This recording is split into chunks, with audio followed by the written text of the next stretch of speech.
नमस्कार।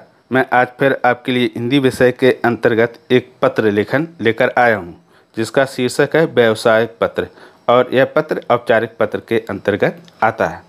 तो परीक्षा में प्रश्न कुछ इस प्रकार से पूछा जाता है। पंजाब नेशनल बैंक, चंद्रशेखर आज़ाद नगर, कानपुर में बचत खाता खोलने के लिए बैंक शाखा प्रबंधक का नाम पत्र लिखिए, या फिर खोलने की जगह पर खुलवाने के लिए भी आ सकता लिखा। ठीक है, तो सबसे पहले क्या करेंगे, हम पत्र को पढ़कर ठीक से समझ लेंगे और दो चीज़ें समझेंगे। एक तो पत्र का विषय क्या है और लिखना किससे है। तो इसमें पत्र का विषय है पंजाब नेशनल बैंक में खाता खुलवाना, और लिखना किसको है, बैंक शाखा के प्रबंधक को। ठीक, अब दो बातें समझने के बाद हम उत्तर लिखना शुरू करेंगे। तो सबसे पहले हम लिख देंगे उत्तर, उत्तर के बाद लिख देंगे पंजाब नेशनल बैंक के प्रबंधक को पत्र। ठीक, और उसके बाद फिर हम एक लाइन छोड़ देंगे, फिर लिख देंगे सेवा में। सेवा के ठीक सामने लिख देंगे दिनांक। तो दिनांक है 3/7/2000 और 2x बना दिए। 2x बनाने का उद्देश्य ये रहता है कि हम दिनांक को छिपा लेते हैं, और अगर आप चाहें तो दिनांक सेवा के सामने ना लिख के इसके नीचे भी लिख सकते हैं। फिर उसके बाद हम एक लाइन छोड़ेंगे, लिख देंगे शाखा प्रबंधक पंजाब नेशनल बैंक, चंद्रशेखर आज़ाद नगर, कानपुर। अब इतना लिखने के बाद फिर एक लाइन छोड़ेंगे और लिखेंगे विषय। विषय रहेगा बैंक में खाता खुलवाने हेतु पत्र। ठीक, फिर एक लाइन छोड़ देंगे और लिख देंगे महोदय। महोदय के बाद एक लाइन और छोड़ेंगे, फिर लिखेंगे उपर्युक्त विषय के संदर्भ में विनम्र निवेदन है कि मेरा नाम काखागा है, मैं आपकी बैंक में अपना बचत खाता खुलवाना चाहता हूँ। खाता खुलवाने के लिए आवश्यक दस्तावेज और एक गारंटर को साथ में लेकर आया हूँ। कृपया करके खाता खुलवाने की जानकारी और खाता खुलवाने की अनुमति प्रदान करें।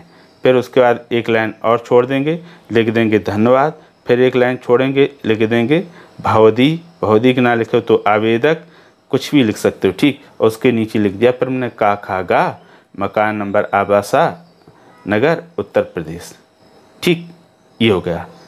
तो इस तरह से हम पूरा पत्र लिख देंगे साफ सुथरा, तो इस तरह से दिखाई देगा। अब ये जो लाइनें मैंने इसलिए छुड़वाई हैं, इससे क्या होता है, सारी चीज़ें बहुत स्पष्ट दिखती हैं और लेटर भी आकर्षक दिखता है। जिनकी राइटिंग कम अच्छी आती है उनके लिए सही रहता है, और जिनकी राइटिंग अच्छी आती है वो चाहे तो लाइनें ना छोड़ें। लाइनें छोड़ने का कोई नियम नहीं है, वो तो मैंने सिर्फ तुम्हारा पत्र लेखन अच्छा लगे इसलिए कहा है। ठीक है, जिनकी राइटिंग अच्छी आती है वो तो बिल्कुल सीक्वेंस में लिखें, लाइन ना छोड़ें तो भी चलेगा। और जिनकी राइटिंग अच्छी नहीं आती वो इसलिए लिखें क्योंकि उनके अक्षर किसी के बड़े छोटे रहते हैं, तो इस तरह साफ सुथरा दिखेगा। और जब पूरा पत्र लिख लेंगे तो उसके बाद कैसा दिखाई देगा, इसको और देख लेते हैं। पूरा पत्र लिखने के बाद कुछ इस प्रकार से दिखाई देगा। ये देखो, उत्तर, सेवा में, शाखा, विषय, महोदय, और ये पत्र, धन्यवाद, भवदी।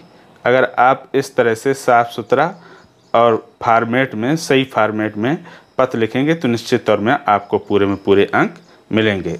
अब पत्र लिखते समय कौन कौन सी सावधानियां रखनी चाहिए, तो सबसे पहले हम देखेंगे कि जो हम पत्र लिखते हैं इसमें किसी प्रकार की अशुद्धियां ना हों। ठीक, और किसी प्रकार की काट छाँट भी ना दिखाई दें।